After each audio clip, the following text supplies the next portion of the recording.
How many of us find it challenging to make a decision? Worry not, because today we are solving all those issues that are related to decision making.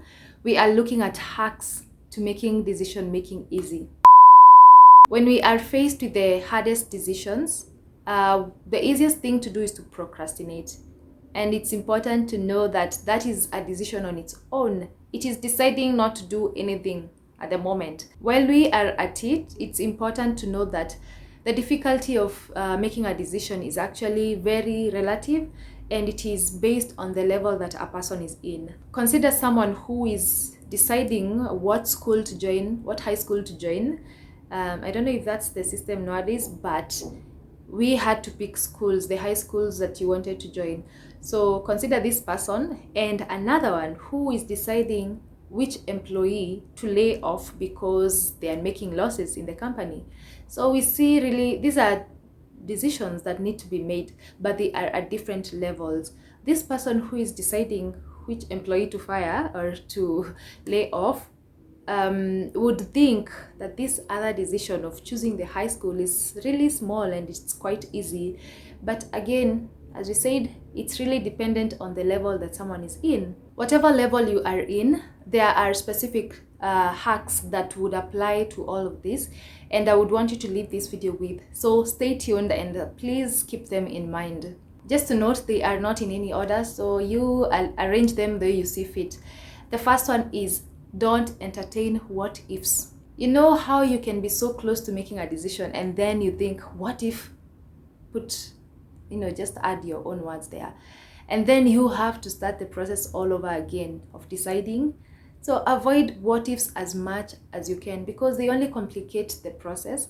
Sometimes it's just okay to just make decisions in the heat of the moment. Maybe other points that we give will shape this together and help you evaluate what works for you and what doesn't. The other key hack to making a decision, a hard decision for that matter, is setting a deadline for yourself. There is something that is called the 2-minute rule. When you are faced with a decision or with a choice, you have to make a choice. It's okay to set for yourself 2 minutes, and you're like, if these 2 minutes by the time these 2 minutes are over, I have to have made a decision. Yeah. And it helps you to stay grounded and really evaluate deeply, the pros and cons to something, so that it becomes easier for you to decide on something. And I'm not saying 2 minutes is the maximum amount you can put for yourself. It could be 2 months, it could be 1 year. It really depends on you. It also depends maybe on the weight of this decision. Obviously, we are talking about hard decisions. So give yourself a deadline and assure yourself and promise yourself that by the time this time is over, you need to have come up with a decision. You need to have weighed your pros and cons and then made a choice. The other hack that we often forget is narrowing down to black or white. And what I mean by this is it's easy to make a decision when you have fewer options.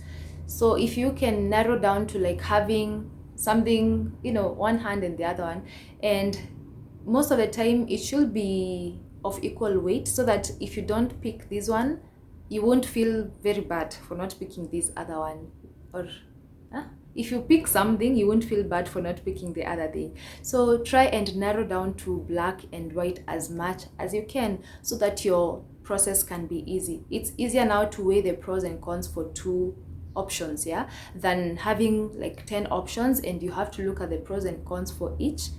So always narrow down to something that you can manage. The last thing that I think is very important is embracing failures. You have to embrace failures when you are making decisions. These are decisions. These are things that maybe are not guaranteed, and you have taken your time and you are moving on now with this choice. It's okay, and it is a good thing to embrace failures and know that's also a possibility. When you have allowed your mind to think like that, you are able to accommodate whatever things that present themselves in the future as you move forward with this decision. When you think about how something will go south and how it won't work out, we overcompensate for it by overthinking, And that ends up wasting a lot of time overthinking.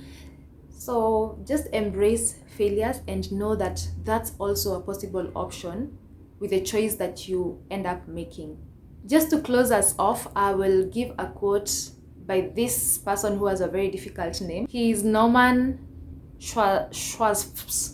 Making decisions is the only way to move forward, even the ones that you end up failing. I'm paraphrasing, but that's the message of the quote. Making a decision is the only way that you can move forward. Even if that decision ends up being wrong, at least you have something to work with as you move forward. That's all I had for us. I hope you picked something from this topic, and I hope this makes your decision making very easy, even moving forward. Thank you so much for staying tuned, and see you in the next video. Bye for now.